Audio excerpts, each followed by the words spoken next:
Quand vous allez-vous en Afrique et que vous savez qu'il y a un ministre quelque part qui est franc-maçon, un ministre africain, oui. Est-ce que vous le traitez de manière politique? Non, mais par exemple, je sais qu'avant même que nous nous rencontrions, oui. On se connaît. Ben, oui, parce que justement, on a pratiqué le même rituel à des milliers de kilomètres différents et que on dit liberté, égalité, fraternité, que l'on dit qu'on parle du niveau, etc., etc. L'équerre du compas. L'équerre du compas.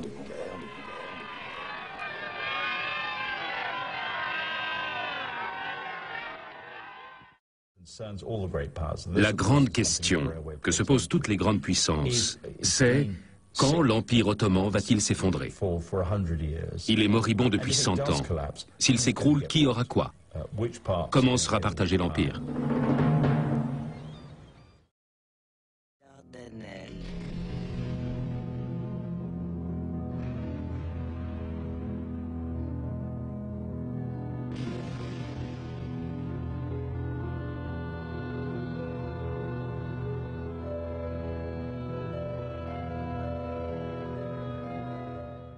Une révolution secoue l'Empire ottoman. À Constantinople, le mouvement nationaliste des jeunes Turcs se rebelle contre l'autorité du sultan et s'empare du pouvoir.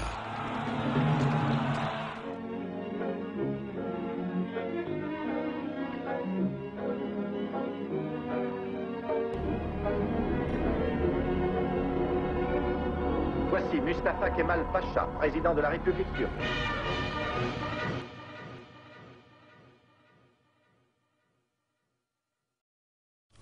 Les francs-maçons vont encourager dans toute l'Europe la diffusion de l'esprit des Lumières. Un exemple caractéristique, dans la déclaration de 1789, vous avez une affiche qui date de cette époque où on a les inscriptions, les grandes lignes, les grands points de cette déclaration, et au sommet vous avez une pyramide, et au sommet de la pyramide vous avez un œil, c'est un symbole de la franc-maçonnerie.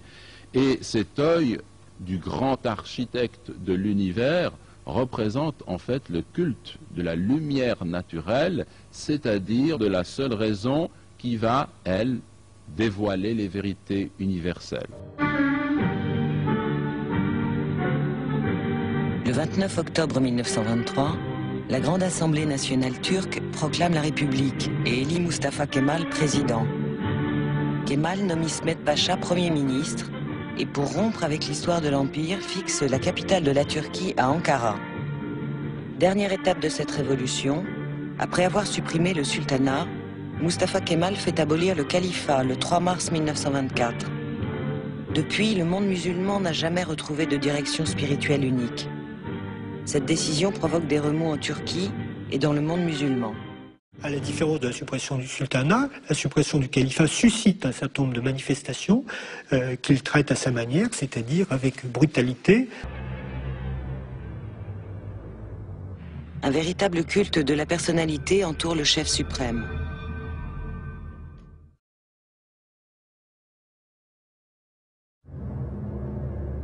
Un franc-maçon, quand il rentre en maçonnerie, il est d'un seul coup, du jour où il a reçu la lumière, l'héritier spirituel de tous ses prédécesseurs.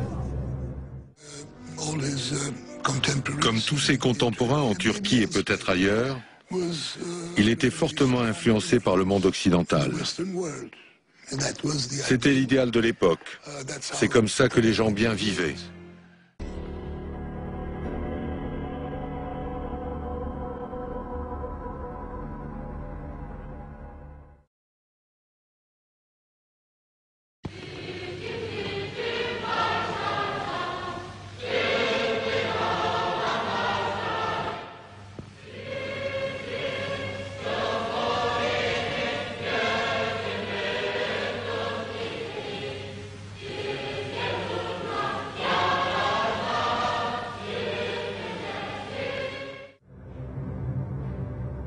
La République ayant été créée, le califat ayant été supprimé, il engage donc toutes ces grandes réformes qui tendent à séculariser la religion sur un modèle que nous connaissons parfaitement, parce que c'est le modèle laïque de la République française.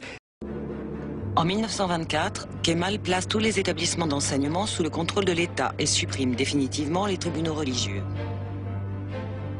En 1925, il réforme le code vestimentaire et impose le port du chapeau. Cette disposition, qui vise à interdire le port du fez et des couvre-chefs religieux tels que les turbans, est contestée et conduit le régime à exécuter une centaine de récalcitrants. Cette interdiction du fez est toujours officiellement en vigueur aujourd'hui.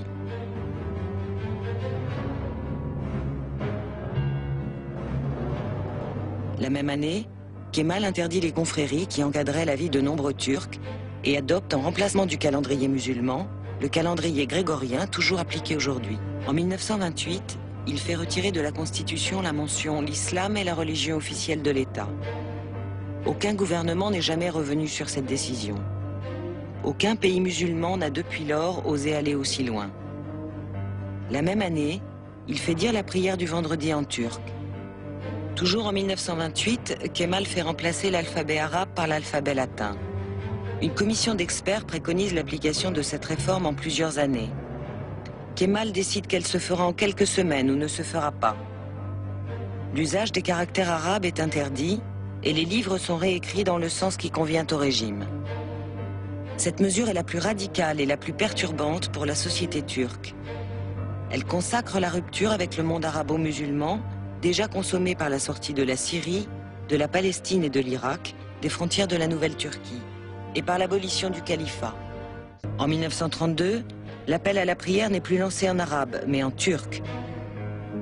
En 1935, il franchit un pas supplémentaire dans l'adoption du modèle de société occidentale. Le dimanche devient le jour de repos hebdomadaire, ce qui est toujours le cas aujourd'hui. En 1937, le terme laïcité fait son entrée dans la Constitution. Cette introduction est imprescriptible et demeure toujours en vigueur aujourd'hui. La décadence des mœurs, c'est-à-dire le pouvoir qu'une élite dirigeante s'acquiert sur un peuple au moyen de sa corruption morale, est évident. Là aussi, maçonnerie. C'est évident, là aussi maçonnerie. Là aussi maçonnerie. Il n'y a pas de doute. Mais alors, comme si tout ça était au fond orchestré, puisque là, vous parlez de choses très importantes, enfin, l'avortement d'anti-pays, la décadence des mœurs, enfin, mais alors, dans ce cas-là, il faudrait un chef d'orchestre clandestin. Il faudrait quelqu'un qui met en musique tout cela.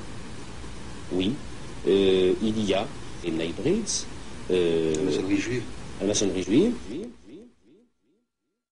Finalement, cette culture moderne et cette mondialisation dont l'un des instruments est la laïcité pourrait être assimilée à la civilisation du Dajjal. Et le Dajjal, en islam, c'est une notion qui est tout à fait intéressante. Vous savez que le prophète Mohammed, nous a dit: Dieu n'a pas envoyé de prophète sans lui ordonner de mettre en garde sa communauté contre le faux Messie, el Masih et Dajjal. Ce qui est intéressant dans cette appellation, c'est qu'il l'appelle Masih. Il y a une version qui dit Masih et qui comprend l'idée de quelqu'un qui est déformé ou d'une déformation.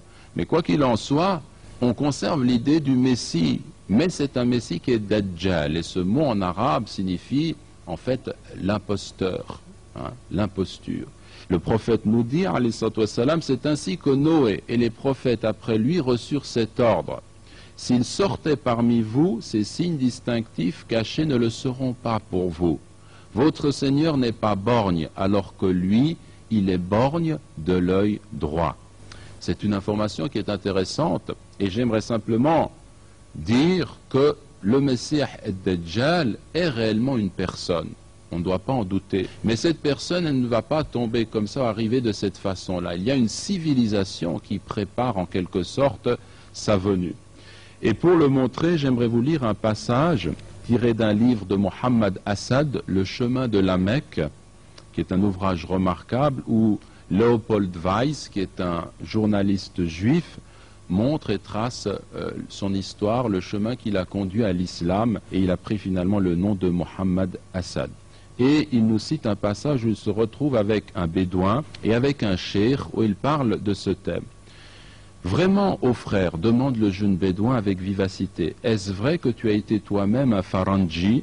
Donc c'est un terme les européens, c'est-à-dire un européen, car les Faranjis sont à l'origine les francs des croisades.